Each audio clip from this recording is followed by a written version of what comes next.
რეალური ცვლილებები და ძალა და мотиваცია ჩემი ოჯახი იყო. ან რო არ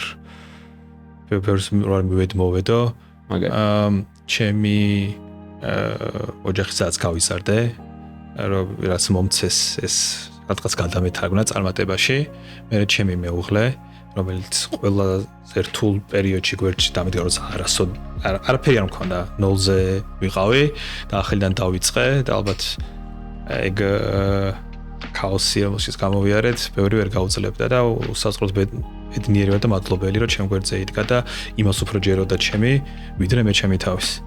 და მესამე ჩემი შვილი. იმიტომ რომ რეალური აღმასვლა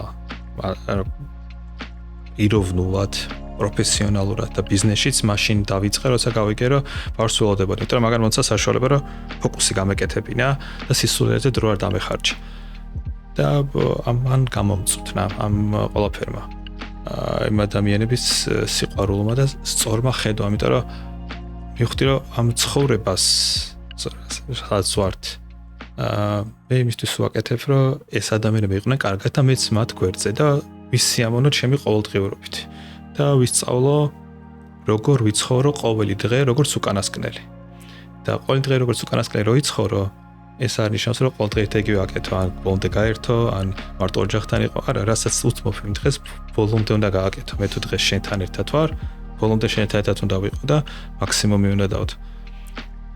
ეს იყო ის ინსპირაცია, რომ მესწავლა ჩემი ცხოვრება, როგორ უნდა მეცხოვრა.